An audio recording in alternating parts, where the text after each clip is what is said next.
almost hit the wrong button. Now we're recording. These microphones are so good they can hear our stomachs digesting after we just ate a huge fat burrito from Chipotle. Literally. And you had a protein shake from One Stop. Mm-hmm. Okay. I think it's good. Gains. And then add the clap just so I can sync this up with the audio. Mm-hmm.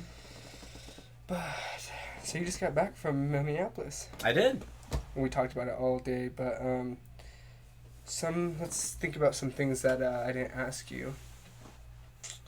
You said something interesting. You said even though you were only gone for 6 weeks since you moved back to Arizona, and you said it felt like you've been gone for longer, like it's a totally different world there. So was it just hard to get comfortable? What do you mean by that? It's hard to say. I just got back, saw the buildings, and it looked like that thing that I was so familiar with, but it didn't really feel like it was my town anymore. It felt like there was an expiration date, and I was past the expiration date. It's like I was returning not for the final episode of a series. I was returning for the epilogue. So do you think you spent all the time that you needed to spend there, or do you think you left a little short? I think the first day felt really awkward, and I felt like at that time this will definitely be the last trip. I'm done with this city. By the end of the weekend, I warmed up to it a lot more like how I did before, and everything else came back. It made me realize that I actually do love this city a lot. I love this state a lot, and no offense to Arizona, I like it more than Arizona. What? That's just how I feel. It's how I feel. The weather is better. I like the clouds more than the heavy, stressful sun. I like the humidity more. I'm a humidity guy, not a dry heat guy. The people and their styles and the way that they communicate and conduct themselves, there's a rhythm behind that I really enjoy. It's just more my personality, and it's on my Jupiter IC line. If anyone is into astrocartography, Jupiter IC represents a lot of luck and abundance and good fortune and philosophy and spirituality, and those are some of my favorite things about life. Did you feel any of those? Did you feel better spiritually when you lived there? Like your energy and all that? I did, yeah. It was subtle, but there was a little bit of a difference. It doesn't make the complete enchilada just by living in another city, but you do feel a little something. It's like it doesn't do all the work for you. It just gives you a nice little nudge. Dang. I gotta say right now, even though you're 4 hours off of sleep, you just got jet lag, all those things, you're back from a 4 or 5 day vacation, like, you're spot on even before this started. Your recall and everything has been really good. So maybe 4 hours is your sweet spot. Yeah, no, I mean, no, don't even say that. Not to my 162 level testosterone. Oh no, don't tell him. I know. It's okay. We'll get it up. Yeah, we're working on it. But anyway, so what do you? I haven't asked you this in a long time. What has been your view and on like your beliefs and your faith system and all those things over the last year since 2025? Has it changed at all? Where do you stand spiritually? Spiritually? Yeah. I'm an open book. I really want to believe more in God and the Bible. So for those who are watching and are Christian, if anyone is hoping that I will eventually become saved or how they call it, I just don't see that happening in the foreseeable future. I don't see myself finding a church to go and get involved in. Most of them, the thing is, it's the churches that eventually want to push me to show up regularly, maybe even become a member, but especially become saved under Jesus Christ, believe that he is our Lord and Savior, and that this whole gospel story is completely real, and therefore all these verses are how we need to act by, or just to believe in him and only him.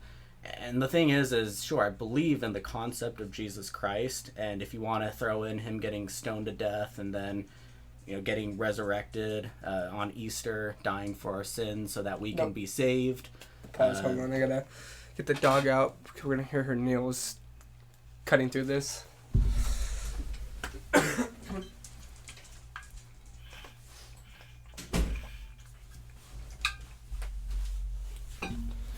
My apologies. All good.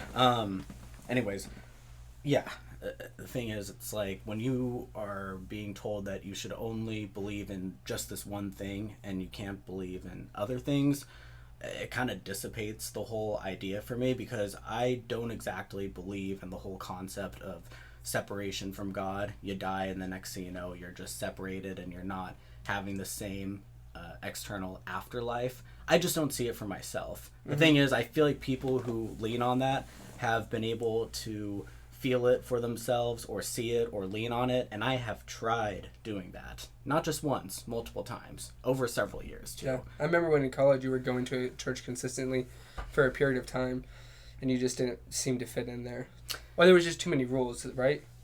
Yeah, it's almost like, I mean, it was different how they conducted in college. They didn't want you to drink or smoke. They wanted you to only hang out with them, and they would always try to take your time away from the things you wanted to do to participate in fellowship. So it was always a matter of negotiation, trying to explain to them why you can't show up because you want to go out drinking with your boys, and now you're kind of explaining that you have homework to do or you have like something else, and now you're kind of telling a white lie to them when you should just be allowed to be honest with yourself. And now it's like, when you're an adult, it's like no one really cares anymore if you drink, and weed is legal too. They don't care if you're a part of that. I don't want to be a part of college parties, but they still will push for the fact that you should go and be saved and believe only in Jesus and in nothing else, that Buddha is the devil and Hinduism is bad and astrology is bad.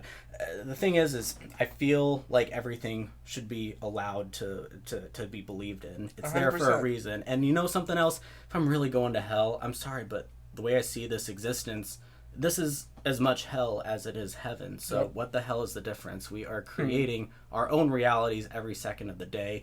And if someone thinks otherwise, okay, cool. They have that right. They have their right.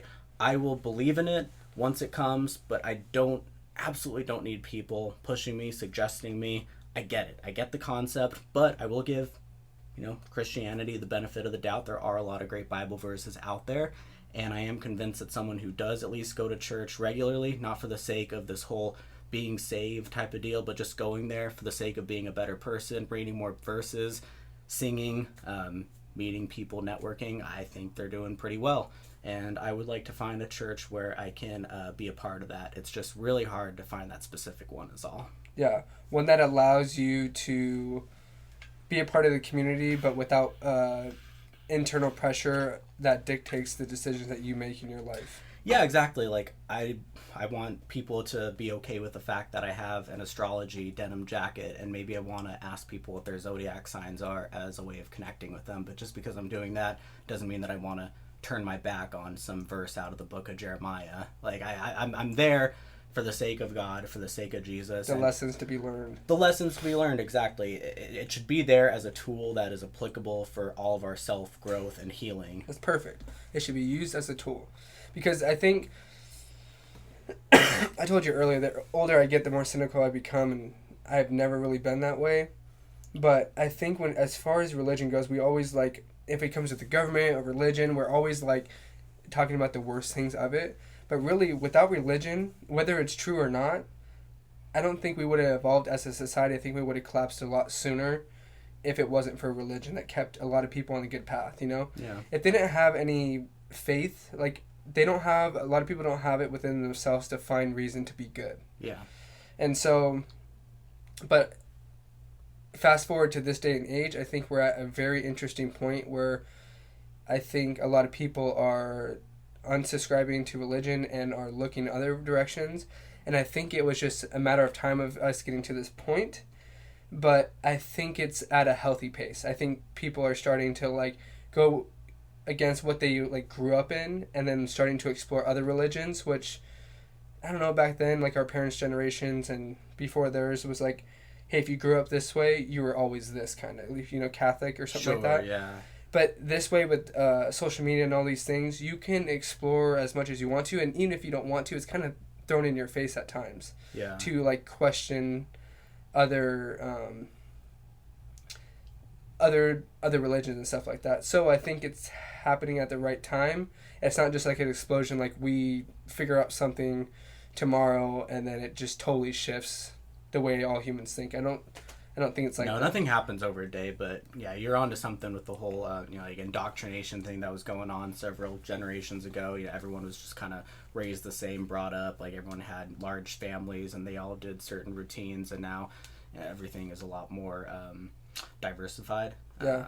Everyone is kind of picking up on the fact that they have these phones, social media, and they can get really, really creative just by all the apps and sites out there, and they can choose their own kinds of lives that they want to live. Yeah.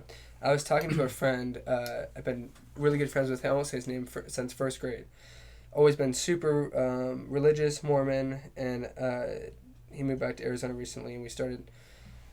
Somehow we got on the topic, and he's like, "Yeah, dude." He's like, "I always loved it for the community, but he's like, I'm kind of slowly stepping away." He's like, the one thought that kind of pushed me away is that, like, if you're not saved, then you're not going to heaven. You know, you're going to hell. And he's like, what about these people that don't have access to religion in these tribal communities, or they subscribe to something else just because that's where they were in that place in time, in that part of the world. Mm-hmm. Like, and that's just a perfect way to, like, kind of compare, like, what's actually here and what actually matters. Mm-hmm. And it's a thought I had about, like, a long time ago that got me to the point was, like, I was so scared about, like, who was right, who was wrong, where I was going. And I was like, hey, if I'm a good person and if I do the right thing and I don't get baptized, then I don't belong there. And I'm okay with that, you know? Mm-hmm. You have to feel like you're called to it at the end of the day. Yeah. No one should be forcing you, no family member or a friend, spouse. It should just be your thing. And usually have in good intentions, but it just comes from the wrong places, I think, because they think that they know what's best for you. I think it applies to anything, honestly. Yeah. Any activity, any sport, hobby, book you want to read. Like, why read it just because someone else says you should read it or play it or do it? Like, you should do it because it's worth your time. We don't have a lot of time to experience this stuff. And, 80, 90 years, maybe 100. I don't know what the fate is. We have to take really good care of our health. Otherwise, it's almost like, what is life? When you get past 70, that's just how I see it. You got to keep your spirit up. You got to keep that part alive. Sometimes that is almost more important than the physical health. You got to actually be happy and feel it in your bones. And sometimes even when you have that, you could be in a wheelchair getting by and still enjoying yourself. Yeah, think about all the things that religion got right. Like, your body's a temple. Like, how true is that? Like, you have one body as far as we know. So you should take to it the best as you possibly can. Yeah. Because I think a lot of people overindulge and think about, like, don't think about how this is going to affect them in the future. And that sucks because you're paying a price that is very detrimental. Like, it's very painful. It has all those possibilities to be a really rough ending when, like, if you do the right things and you take care of your body along the way, you should be in a position where you can go past the certain age where you start to, like, slow down and stuff like that, So I want to ask you something about that, because I feel like a lot of people these days are so hung up between the difference of taking care of your health and taking care of your finances. You probably have seen this a lot online and just in society, people in our age bracket. It's always about our generation starting a business. Yeah, or just age bracket even. Just, 20 to 40. So it's, a generation. I just feel like everyone is always trying to start their own businesses. They're always trying to read books like Think and Grow Rich or Rich Dad, Poor Dad, and they're always trying to discuss ways on how they can become influencers, and it's always just a matter of making 10K a month, 50K a month, 100K a month, and this whole concept of, which I do believe, money is the tool. You do need money to get things out of life. How are you going to enjoy the riches of life if you don't have the money to enjoy the simple riches of life? And money does make things a lot more convenient. It is true. You are happy, and I know that there is, like, a certain point that it gets to. Like, I remember it in my macroeconomics classes, like sophomore year of college. It was $75,000 a year in the U.S. for a single person. That's, like, capped for happiness. You don't need any more money than that amount. So your happiness does increase only up to 75. Now, this is in 2016. Now, I think it's fair to say that 75 is what? 100, 110. Damn. And that's just for one person. So if you're a couple, then it's like you want to make a little over 200 probably. And then if you have a kid, now we're talking about 250 if we're 2 or 3 kids, probably about 300. And what kind of jobs out there pay that stuff if you didn't go to engineering school or law school or nursing? Yeah, become a doctor. It's like your only real chance. And let's be real, a lot of people did not do well in school. It's kind of a messed up system. So now everyone is turning to this whole concept of, well, we can start our online business too. We can start a clothing brand too. We can write a book too.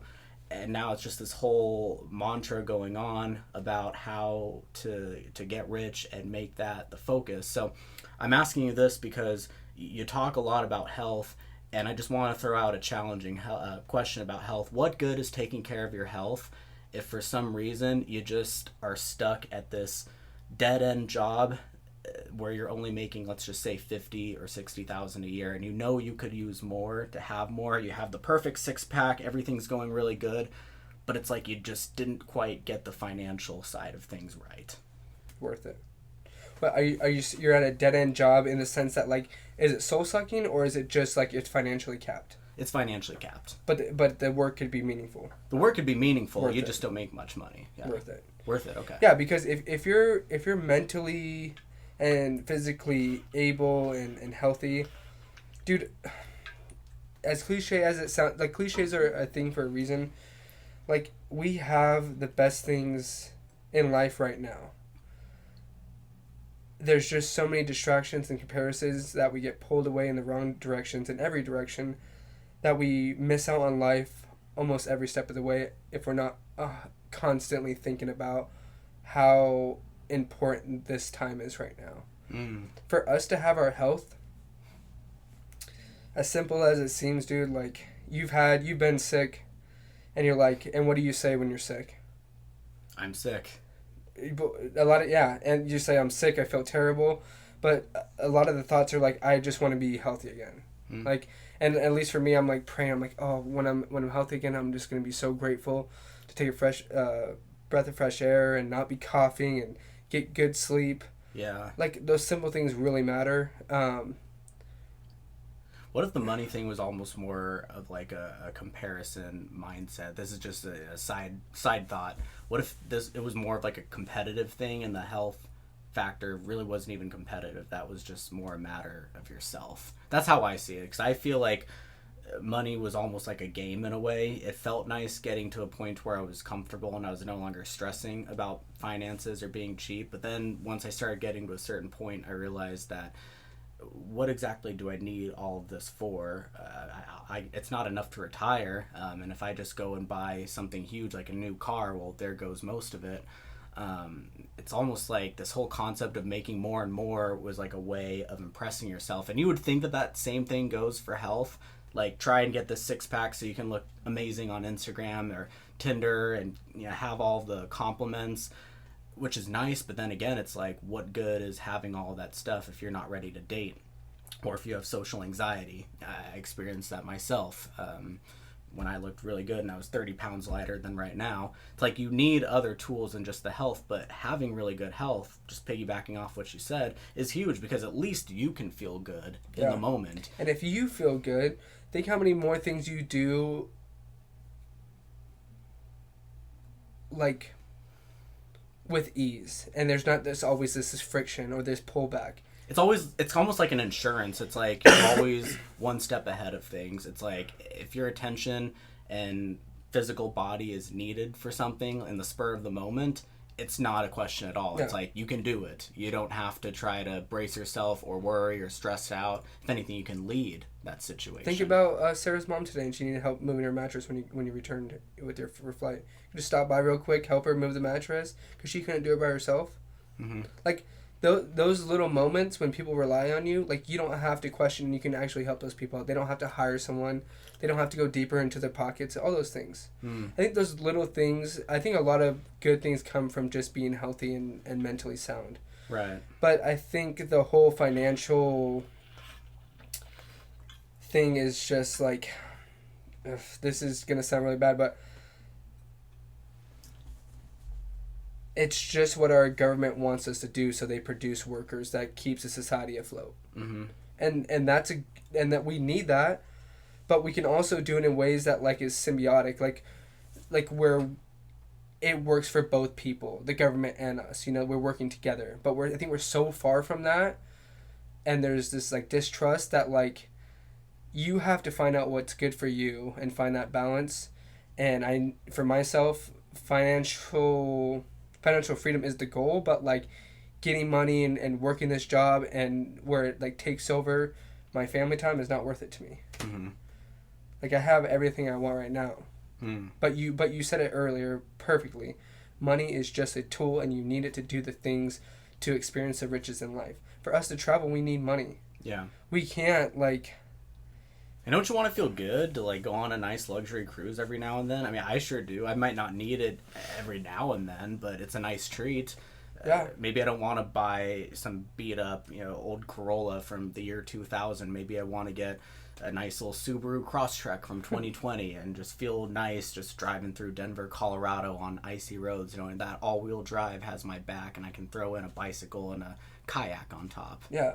So we just have to keep searching until we find that balance where like it's not soul sucking, it gives us enough money to do the things that we want to, but it doesn't take away from time that's the most important to us, which is friends and family. Absolutely. And that search might take a long time, but we'll always get there if we don't give up. Yeah. It just starts with the awareness. As long as you know that it's a whole plethora of things that you're trying to get, not just one thing, then you never have to worry about the whole concept of chasing money and the next thing you know your life is over and you have all this money, you don't know what to do with it. Those are probably for the people who just focus, at least mostly, on money. They don't give all the other things enough attention. You kind of got to give all sorts of it attention. So let's just put that into play right now. So we got your health, we got your finances, we got your career, we got your relationships. Is there anything else that I'm missing? Hobbies, lifestyle? No, that's pretty much it. What would you put at the top of that list? Top 3. In order. Honestly, I mean, just this conversation that we're having, I probably would have to put health at the top, finances number 2, and career number 3. No. Honestly, whatever you think. Health number 1, career number 2, finances number 3. I was just thinking this in the shower today because I'm trying to go into technology sales, and the truth is I don't need to be that type of person who's making $200,000, $300,000, $400,000, or $600,000 a year. Like people say, oh, you can get to this amount. I'm just thinking to myself, just fuck those people, dude. Do not listen to those people. Yeah, well, I'm just thinking like, hey, if you're trying to make this whole like entry level base salary of $60K and then getting up to $90K after commission for the first year, that sounds amazing. That's like double what I was making before. Like, you don't have to make that sound like that's terrible money. Like, I'm perfectly fine with that. Like, I wouldn't need to make any more until the time came and I had a family to support. I just want to show up and do work that genuinely feels fulfilling. I even thought too, like when we were at EOS or One Stop, both places were hiring, I couldn't see myself working there. And it sounds like it would be so nice just having free One Stop shakes or a free EOS membership, right? I'd get my health probably way back up there. But the thing is I don't want to find myself in an environment where I'm doing certain tasks that don't exactly align with what I want to be doing. 100%. That I call work. Yeah. I want to be doing things that I genuinely... That is getting you to a place of growth. Yeah. Always. The way I see it, if there's an end goal of this, you want to get to the point in your career where you love your job so much that you can actually talk to people about what you do for work and not feel like it's bogging you down, saying, oh, I'm just a leasing professional, oh, I'm a banker, and then you're trying to fake your way and make it sound like, yeah, I do this and that and that and that. I'm done with it. I want to genuinely love what I do so I can show up and it's not even hard to do. I can just be like, you asked me about my work? Oh my gosh, let me tell you all about it. So I do this, I reach out to these businesses and sell these products, and you would not believe what I just did today. Okay, so boom, boom, boom, and you break it down, you just go on, and that is how you can have such an amazing connection. Yeah, think about another reason of why we were sold this message so strongly of like, oh, you have to go to college and you have to get a good career and set yourself up for success, is like when you go to a party and you meet someone strange, you're like, oh, what do you do for work? Like, how is that our first question? That's the craziest thing to me. I mean, it's easy, but it's like we're so worried about what we do for our living that it's like it has to be our first question that we ask people, and it really like dictates of like how we respond or treat them even if we're not even aware of it. Yeah. Happens, I see it more in like the older generations. Definitely didn't happen in college. It really didn't start coming up until Well, because we were a in few college, years a lot ago. of people didn't work, and if they did work, they was like serving jobs and stuff like that. Yeah, it's like you get a break from society until you hit maybe 23, 24. You know that. So college is another one that people really hate on, but a good thing about college is it really shakes up people. There's all these different influences that you can go involved in. There's bad ones, there's good ones, there's neutral ones, but it is a good time to experiment and explore like who you are as a person. Hmm. Dude, I didn't think I was gonna go to college, but when I did, and I took one extra credit class, ethics to humanity, like that class blew my mind.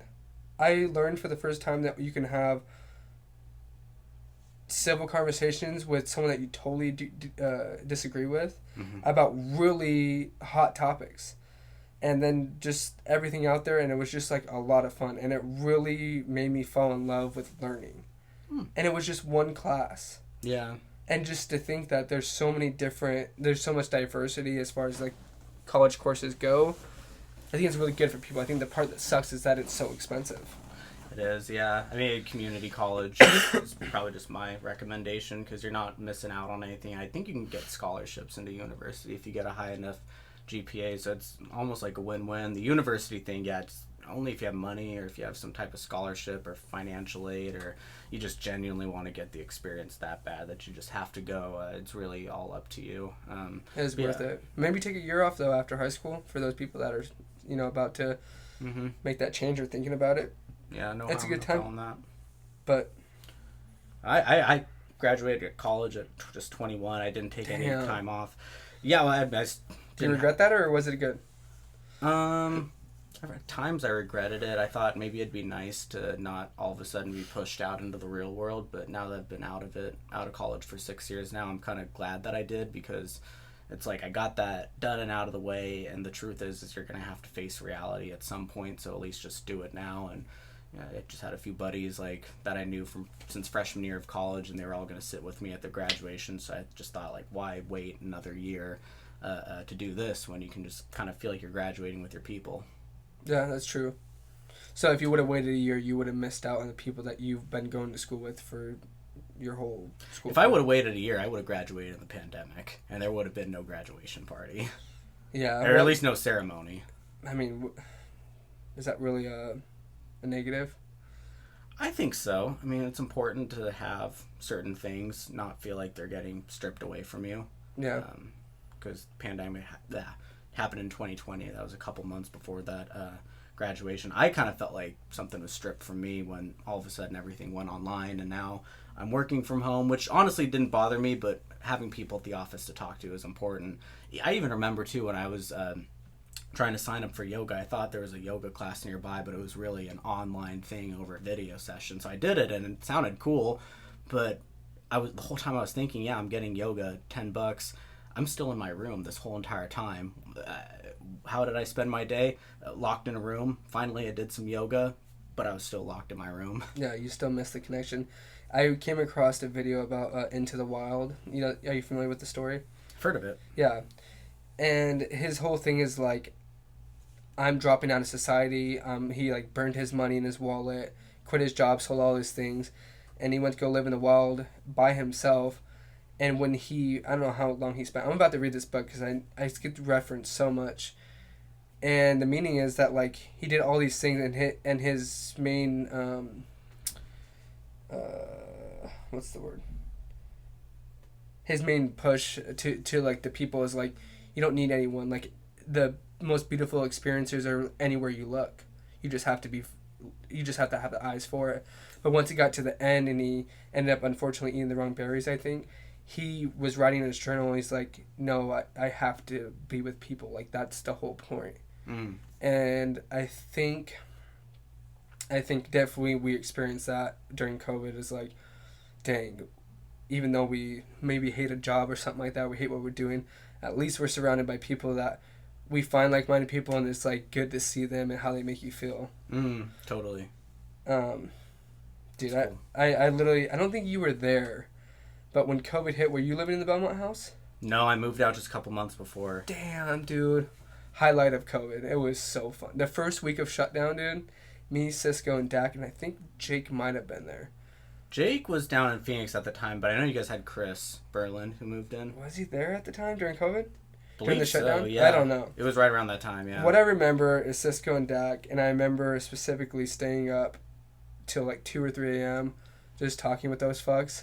And it, for the first time, everyone, or I don't want to say everyone, a lot of people that I know kind of fantasize or romanticize a zombie apocalypse, and it felt real for a little bit.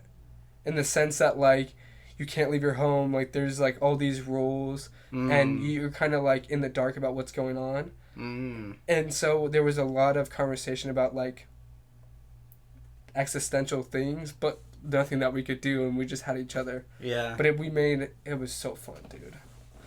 Yes. But, those are the good old days in the Belmont house. But you are right.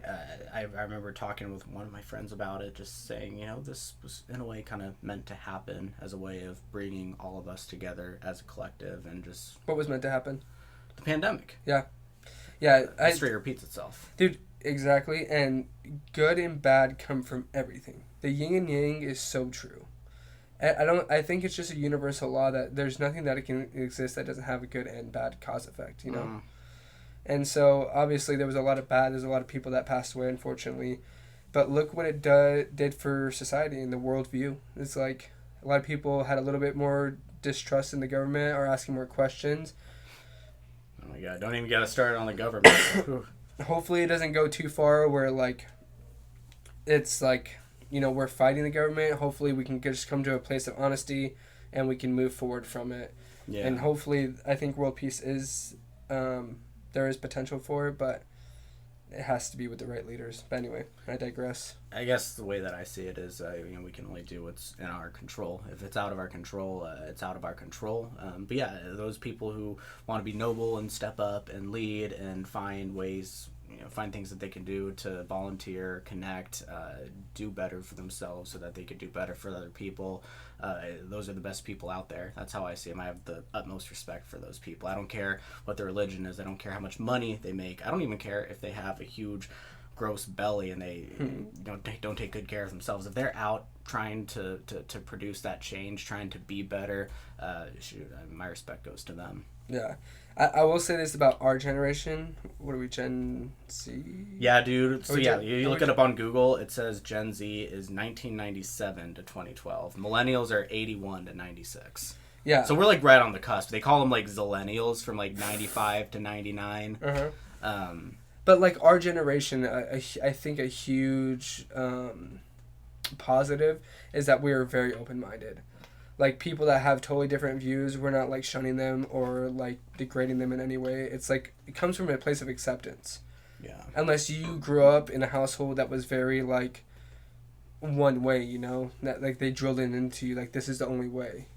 I think we're very open-minded in that sense. Totally. But to change the conversation completely, I've been wanting to ask you this for a while. Yeah. I know you want kids eventually. Do you have a preference, boy, girl? Honestly, so I want 2 kids. I don't just want none. If I have one, but then I can't have another, I gotta adopt the other. And I'm saying this because I grew up as an only child, and it wasn't exactly what I was hoping it would be. I had to always rely on the neighbors for connections like that, friends to come over for sleepovers, and it's not like it was happening all the time. So cousins even, but most of them, you know, weren't even in the premises.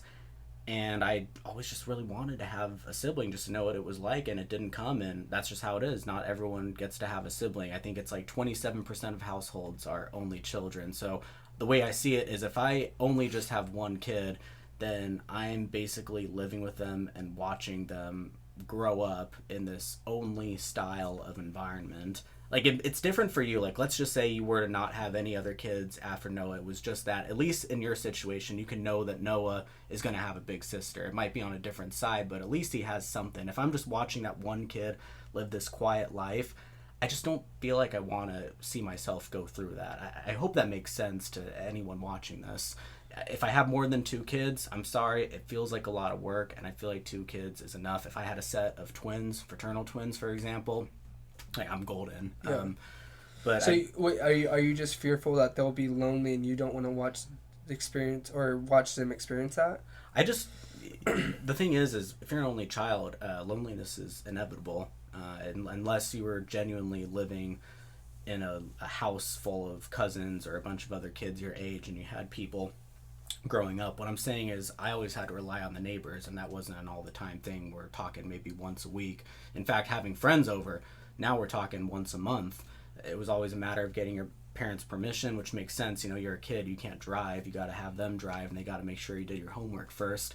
But it's true. My whole time, I was pretty much constricted to either watching the television, playing on my Game Boy or my Wii or my DS, jumping on the trampoline, or just having to get creative and go swimming. Which is good for you. Those are all nice things. Solitary is good. Solitary is good. However, it just gets to a certain point where you start to realize that you're living a bit of a different existence than other people that do have siblings. If you're the older sibling, you get the experience of being the leader, and I think that gives you more confidence. If you are the younger child, then you are the person who always has someone to piggyback off of, and you have that person giving you a solid example. It's like there's positive attributes to both, and I'm not trying to say that there can't be positive attributes to only child, but when everything just kind of falls on you, it's almost like, shoot, I could connect that so much with my experience, especially if this was my own offspring. Yeah. And especially if I had a boy-only child, too. It's like, I really feel like I'm watching the whole thing over again. That's just how it feels. Yeah. I had a totally different experience. Yeah. Well, you had a half-sibling, so it's like... No, I was totally an only child raised, though. Yeah. Those were all out of state, and from my dad's side, I have 4 or 5, I think I have 5 siblings, from my dad's side. There was only one that I saw once or twice a year. Mm. And she was in her 30s and had 3 kids of her own. Right. So she's an adult. Didn't she have, like, a son who's, like, close to your age? Yeah, he's like 26 probably, and I'm like 28. Yeah. I think at some point in the year, he's 27, I'm 28. Wow. So we're literally a year apart, almost, year and a half apart. Crazy. So, I was confidently raised as an only child. But my experience was, I was never bored. It was also different back then because, like, we didn't have phones and, like, we had a little bit more freedom. We had some electronics, but it didn't rule our childhood. No. We had video games and stuff that we could escape to, but it wasn't, like, consumed our attention all the time. But, I mean, I think I don't know. I guess this is what I'm trying to say, is that it's okay to have one child. They're not destitute to have, to be lonely. It just depends on the kid. And you will hear that from all parents, like, they'll have 3 kids, and they raise them completely. Let's say they have 2 for easy. Yeah. They have 2 kids. They raise them exactly the same, and one is totally rebellious, and the other one is so obedient. It's like, this is what I tell Tatiana, and it's kind of nihilistic. I'm probably gonna get away from saying it, but there's truth in it. Nothing matters. Yeah. And at the same time, everything matters. Yeah. Does that make sense to you? Like, exactly. Like, it's all ironic, anyways. Yeah, like, in the grand scheme of thing, we're here for one time only, as far as we know. Yeah. And the things that we're worried about right now, if we fast forward in that moment 5 years from now, we're like, are we gonna even care about this? The answer is usually no, 99% of the time. Yeah. That's when it doesn't matter. But you and I having this conversation, this heart to heart, this eye contact, the way that we treat someone, the way that we open a door, those all matter at the same time. So when it comes to, like, kids and raising kids, obviously I'm brand new to this, but it's like, as long as you have good intentions, your kids are going to be just fine. You're going to just do the best that you have. And if you make a bad decision, which is inevitable, you just correct and don't make the same mistake in the future. Right. And going back to an only child, if you only had one, let's say, if you only have one in this, I don't think it's inevitable that they're going to be lonely.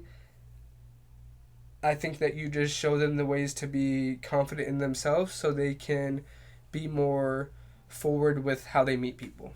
Yeah, yeah, that's a good point. And that was really powerful too, by the way. I just was picturing myself just having like one kid, and if they felt anything like how I felt when I was an only child, that would really sting. Like, because it's like, it's still, you never know what could happen. They could very well not mind being an only child, think nothing of it, not even know that I grew up an only child, probably not even care to know, or maybe even say something like, I like being an only child, and just enjoy their solitude. Or it could be another kid that's like, can I have a brother or sister? How come I don't have any other siblings? This sucks. I really wish I had one. And I just kind of hearing that like throughout the years of their childhood, not all the time, but just every now and then, Would break you. It would break me so much.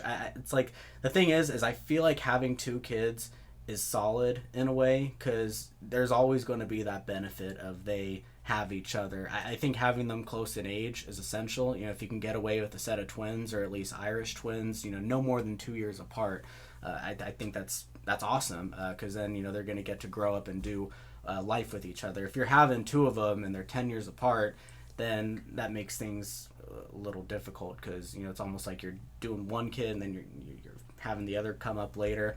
I will say this though, if I do have the two kids, I can't think of any boy names, but I already decided on girl names. So if I had two daughters, I think the perfect names for them that even flow in with the last name Weber: Lila and Faith. Ooh, I like Lila. I don't know about Faith. Have faith. It's a positive thing. I love Lila. Lila for sure. Faith was like decided like after, but for sure Lila, and then the other one, I can decide when I get there. I mean, odds are I'll have a wife helping me out too. Yeah, true. I'll give you. I will say this. First of all, I'll say this. I'll say two things. First of all, again, it doesn't matter. If you end up having two kids because you are a little bit fearful that they will grow up lonely, who knows? That might be the best decision you ever made, and eventually down the road, like, you experience something that your eldest saves the life of your youngest, and without them there, they would have passed away. And then you realize, like, even though I did this out of a place of fear, this ultimately worked out this way and saved my daughter's life. Secondly, siblings is the one unique relationship where they get to experience everything in life together. So your parents, for example, they're there for your most formative years, but they're gone too early. Mm-hmm. As soon as you become adult and you start to understand the world more, they unfortunately get older and they leave us too early. Mm-hmm. Aunts, uncles are the same way. Grandparents are even sooner than that. Mm-hmm. But siblings, dude, they get to be the person that's side by side with you. Even if you don't like your sibling, they know every part about you from every step of the way, and they know every family drama. They know why you are this way, why you have these traumas, why you have this worry. And when your parents pass away, they're a shoulder to lean on and someone to ground you, Yeah. And they get to see it gives me goosebumps not even having siblings that I was raised with, because it's so powerful, and you have to love them if they're good people, obviously. I've always been on the fence of like, hey, if your family is a piece of shit, you don't have to have them in your life just because they're family. Well, I feel like you're always going to love your blood at some point. Like, it might be like a tiny amount, like if they're bad people, for example. Like, not going to point out any names or anything. Yeah, you don't have to. Yeah. But what I'm trying to say, though, it's like, if you know they're connected to you by blood and you've like been around them, like, there's always, how I see it, because no one is ever truly just a bad person. There's always at least one thing. I think there's always gonna be like at least something that you can dig deep into and maybe turn something that's typically perceived as bad into something that's good. True. I agree with that, actually. And then, you might not like them. You only have like 1% inside of you that can feel that love for them, but you can still choose to lean into that 1% when times get tough. Yeah, let's hope your sibling is not that way. Let's hope you love them 100%. My mom, for example, and her brother, that was the best person in her life, and that's probably why it was so hard for her when he passed away, because she knew everything. She was a witness to his life and vice versa. Yeah. you don't really get that in any other way. No. Your romantic partner comes later in life, and they miss out on the years that made you who you are today. Yeah. Yeah. No, exactly. So I don't know. I guess to sum it all up, dude, if you want to have 2 kids, go for it. That's exciting. Yeah, but I mean, like, have them close in age too, because I feel like as soon as you get to a mark where it's like at least 6, 7, 8 years plus, then they're not exactly witnessing everything, because by the time one kid is like young, barely out of the toddler stage, the other one is going off to college, or at the least they're becoming teenagers. It's like you want to have them to where they're both going through stuff. A set of twins is perfect in my opinion. Yeah? I wish everyone could have a set of twins. 1 in 33 chance of being a fraternal twin, 1 in 250 for an identical twin. It's not likely for the identical, but fraternal twins are a lot more likely. Tori and Riley Irwin are fraternal twins. I thought they were identical the whole time. Sometimes fraternal... They look really similar. So similar, because the thing is, it's like, it could be like 2 sisters that are a few years apart, and then, obviously you can tell them apart when they're kids, but then when they grow up, they look pretty damn similar, even though they're sisters. So it's like, imagine it's like, if they were just both born at the exact same time, now they're looking like... So is the difference of identical and fraternal, is identical 2 different sacs or wombs? No, so fraternal is that. Yeah, so the mom goes through the hyperovulation, and then it creates the 2 separate eggs right as it enters, or 2 separate sperms as it enters the egg. But then the identical twin, it just creates that one singular egg, and then that one egg basically divides into 2. So then the identical twins share like the exact same DNA. Yeah, it gets crazy. That's wild. That's when you can't tell them apart. Do you think I need to have some twins on the podcast, because I want to ask them some unique questions in the sense of like, do you guys experience the same things even when you're separated, and can you read each other's minds, or have like this aura and this connection even when distance is a factor? That's typically what happens, because now, and we're just talking identical twins at this point. Yeah. No one is really looking at just you, especially if they know your twin or know about them. It's kind of like, this is kind of your guys' thing. Like, imagine like, identical triplets, quadruplets. Those are like, much, much rarer, but they're out there. And at that point, it's almost like you're writing this whole book, and it's like you're a part of that book. It's not your own book. And that's kind of like a sacrifice you got to make in life. But the thing is even though it's not your own book, this whole book is going to be much, much grander than those who didn't have a twin or a triplet or a quadruplet. Why? Because there's just a lot more energy going on. They're looking at this whole imagery going on behind not just one person, but 2 people, 3 people. Yeah. It's like, what is this whole thing that's going on between all of you guys? You guys all share the blame. You guys all take credit for something really cool. A lot of twins despise that, though. They grow to hate it, which is unfortunate. Yeah. Because it's such a superpower. Like, when we feel the best with our friends and family and people we love, is that we're able to like share and like kind of equalize on the same level, like be on the same page. Yeah. But they're on the same page all the time, pretty much. Yeah. At least I mean, I don't know, but I would assume. And maybe you've heard the saying too, less is more. Maybe they don't get to have that because they don't really get the whole. All their birthdays are shared, dude. Yeah. Like Christmases. Things are probably a competition quite a lot. Yeah, and they're always like, they're okay. We live in a period of time where comparison is the detriment of our existence. Thinking about having a twin, dude, like you are constantly being compared to this person that was born at the same time as you. Yeah. Honestly, when you say the comparison thing, we can touch up on that too, because sometimes it doesn't even take having a twin. Sometimes all it takes is having a cousin who's your age, or a sibling who's crazy close to your age, or a friend who lives just down the street that you're always seeing, and everybody knows both of you guys. And there's just, whenever there's shared community and it's like there's a peer involved, and then comparison becomes so incredibly easy. It becomes so easy on social media, because that's all that we're seeing. It's a major thread of posts, and then a whole section of stories to click on, and that's all it is. It's like, what does yours look like? Yeah. And now, even though nobody has a mean bone in their body to genuinely judge off of that stuff, it's almost like it's training their subconscious and their unconscious mind to always have to think, well, what do I need to post or say in order to look great? And the truth is you shouldn't have to worry about that stuff, but it's kind of in our way anyways. I like to at least think because we've had it for over a decade now, maybe we're all kind of getting accustomed to it. But I think the sad truth is, as long as it's still there, it's always going to be a bit of an element that people in our generation have to deal with.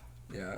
It's almost becoming a sixth sense, which is a really unfortunate, a really negative one. Yeah, I mean, shoot, I have tried so many times to lower my screen time, get off TikTok, get off Instagram, and it's worked. It's not like you can't do it. You can take a good social media cleanse, but it's like you're never just going to be off of it for good. There's going to come a time where it just feels necessary to get back on, because now we rely so much on it with every aspect of our life. Yeah, it's like now you're missing out on opportunities. Like you're seeing certain ads that you could have clicked on that would have made your life a little bit easier. You're hearing about certain banking, things. your phone, like your friends that you want to see are now trying to ask you about certain things that you've heard, and it becomes a matter of being able to connect. Just like, yeah, I have seen that trend. Like, that's funny, and people just kind of connect off of that stuff. You know what's scary, dude? Is what we're seeing right now is reality, right? Yeah. Is like the whole thing that you're talking about right now, in the sense that, like, if we were to totally take a break, or not even take a break, if we're totally to, like, I'm out of this game, in the sense that, like, we're not being on our phones, no social media, no smartphone, anything like that. We're missing out on a lot of things because everyone else is involved with it. When they get to the point where, like, Neuralink gets so good that, like, you're receiving information and it's implanted in you, and you're becoming, like, X amount smarter, at some point, even if you're so against it, you might have to jump on board to stay up with society. And that's fucked up. Yeah. Because that's where it's leading to. Yeah. Exactly. And you don't have a you have a choice, but you don't at the same time. Yeah. And I often ask this to a lot of people. I'll ask it to you. At what point do you draw the line for technology of, like, you know, like our parents and our grandparents are like, oh, I'm not getting Facebook, blah, blah, blah, for whatever reason, or what's some other, your parents, where they, like, draw the line with technology? My dad's off the grid. He's never had a social media account. At first it kind of sounded like, especially by the time we got to like 2015, 2016, I'm just like, what's up with my dad? Is he okay? Is he depressed? But next thing you know, it's almost kind of like, guy. Yeah, no, seriously, it's like, shoot, well, like, he was right and we were all wrong. So did you ever ask him why he never got it? He just doesn't like doing any of that kind of stuff. Okay. He never connects with it. He really loves his old classical movies. He was born in 1960. Anything that has just an amount of definition to it, that's well cultured and moves at a nice slow pace, but just kind of gets the grasp behind everything. You know, just a good sounding piece of music or wine or meal or movie, book. He's just all over it. So he sounds like he's fallen in love with the little things in life, and that's what it's all about, dude. Yeah. He's living a good life. Exactly. And that's a perfect example of, like, he's completely said no to social media. Exactly. And then you got my mom, you know, she has the social media accounts like a TikTok or a Facebook, but she doesn't post, and she doesn't even spend a lot of time on there. She'll just go on there for the same quick fix that most of other people in her generation would probably do. They don't get too involved with it, because it's almost like, for people who are over 50, it's like the whole social media thing genuinely has not ruled a majority of their life. We're 28. We've kind of been exposed to social media since we were about half of our age. So it's like half of our lives have already had social media in it. For them, it's like a quarter. So it's almost like they don't really get so involved with that. And not to mention, we're young. It's almost this competition of, like, who can shine the most while they're young and seem like they're doing really good for being in their 20s, when the truth is it doesn't matter. But the people who already got to their 40s and then social media came out, it's like they're already just enjoying their cocktails and taking things nice and slow, and just kind of, not laughing at the younger people, but just asking them, hey, so how's it going with you guys? You know, and it's like they've earned their right to do that. It's like, for us, it's a lot harder, and I can only imagine what it's like for the Gen Alpha kids, those who are age 12 or younger right now. I think those guys are just completely chilling. They were born with iPhone cameras right in their face, uploaded straight to Facebook and Instagram, and they realize it, and they had games to play on their iPad.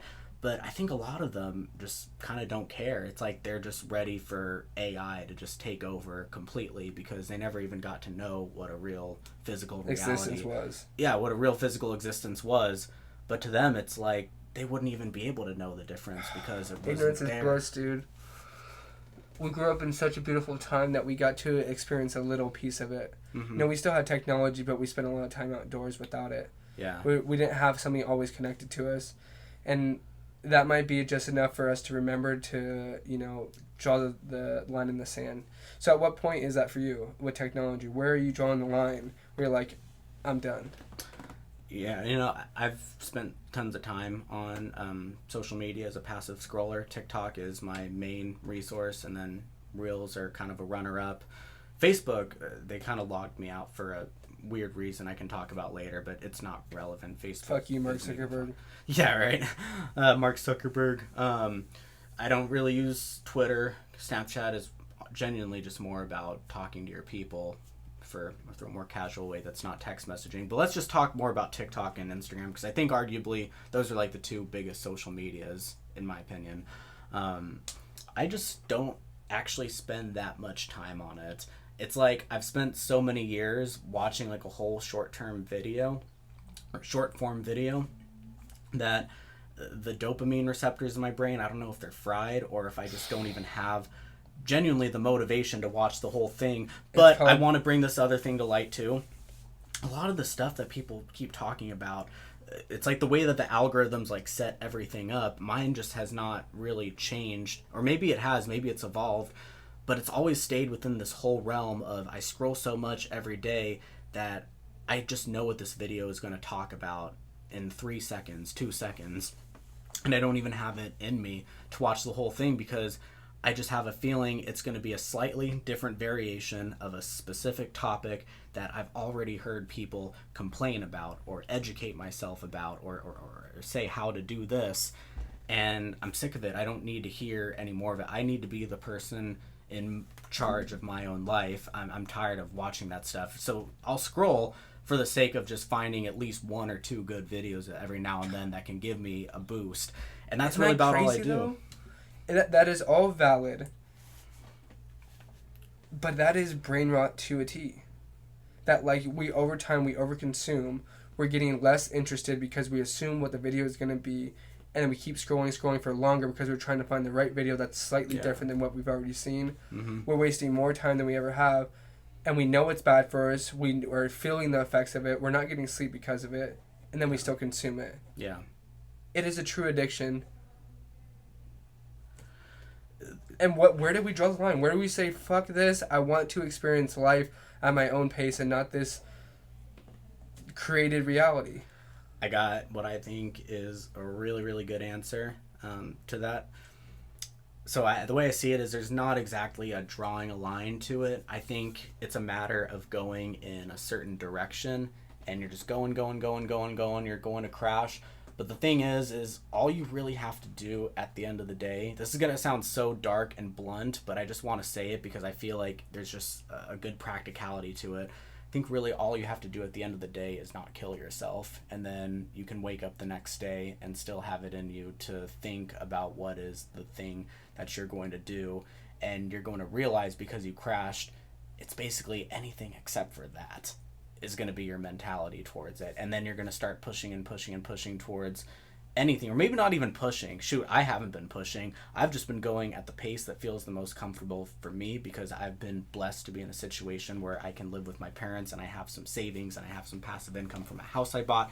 Not a lot of people are blessed with that opportunity, but for me, it's like I can start approaching things with a different mentality of I kind of have to do these things now, because now it's not a matter of if I want to, it's a matter of I have to. And because... As a distraction? Yeah, but because I have to, it means that there's going to be something good coming out of this. Let me just backtrack a little bit. It's like I have to work. I have to make money. That's plain and simple. I don't want to live at my parents' place forever. No offense to them, but it's not a place where I just want to find myself in the next 5 years, because life is about growth. When you're an adult, you got to have some type of movement. I right now am just resting. I'm regrouping for probably the next few months is my assumption. Anyway, when I move out, I need a way to pay my own rent and groceries. Mm-hmm. I need to have some type of income. And I have worked over 10 different jobs in the last several years, and I've kind of exhausted all of them. And like I was saying about the whole EOS one-stop thing, it sounds nice, like I've never done that before, but I kind of get what's expected out of that job. Mm-hmm. And it just does not sound like tasks that I want to do. The concept of face-to-face customer service, that's an example. I have ruled out a lot of different things that I like about jobs and don't like about jobs, that now it's like the only thing that there is for me to do as soon as I wake up is just start working towards getting that technology sales job that I really want to get. That way I can have that career that propels me into doing something meaningful. Excuse me. And then the thing is I don't have to wake up exactly at 5 in the morning to start studying that stuff. I can basically start during the day. The thing is as soon as I have scrolled a bunch, as soon as I have fried myself enough, I'm going to realize, like, okay, now there's nothing else to do, literally, except sit here. I am absolutely bored. What the hell else do I do? Do I want to do this tech sales course careers thing? Not exactly. But the thing is what the hell else do I do? It's either that or I just sit in this mud, emotional mud. So now I'm getting up and I'm doing it, because at least when I do this, it's different, and more than likely I will feel a little bit better after getting a little bit more of it done. And that's the truth. That's what happens, and that's how I've already gotten this far in my course.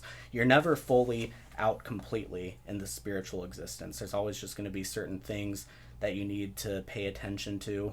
The way I see it is you could have been an F student, a complete drug addict, like criminal and everything, but if you were never sentenced to jail from life, you can always turn things around. You can become that person who is a amazing father, or someone who works a job and is very dedicated because you've been through it, you've seen things, and it's shaped you as a person. Mm-hmm.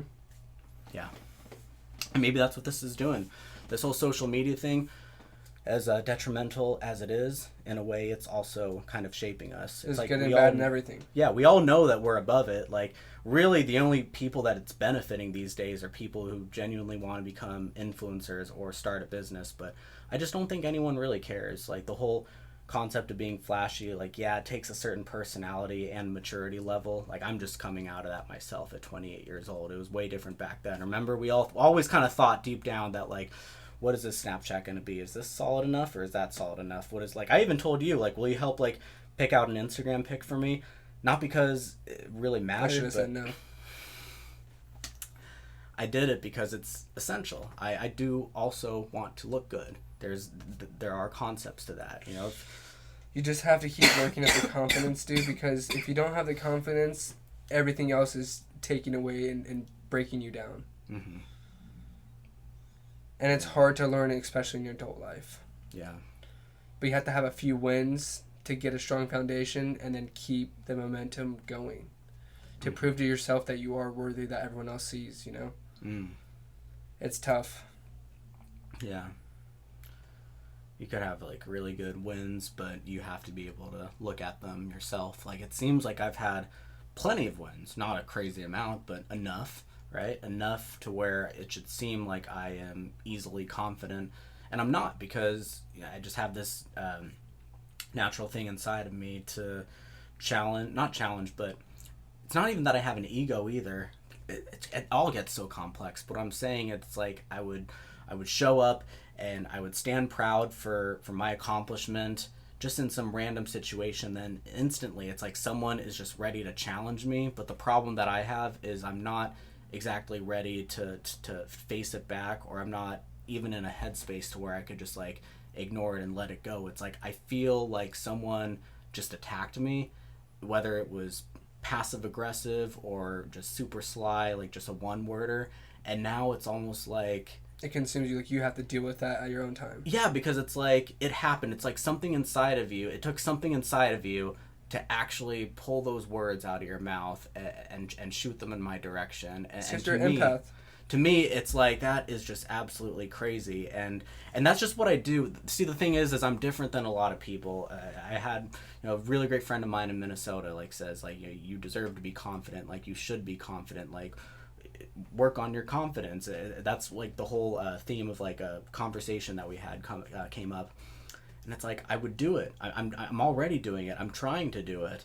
But we all have our own different paces, and we're all trying to figure out what works best for us. And some people do have more privileges than other people. I'm willing to admit that it's probably harder for me to go out and get the things that I want because I have these blockages, but that doesn't mean that I'm completely struck out. I just have to be able to play to my strengths in other directions. And you've already said openly, so I'll bring it up again. Your testosterone is 162. Yeah.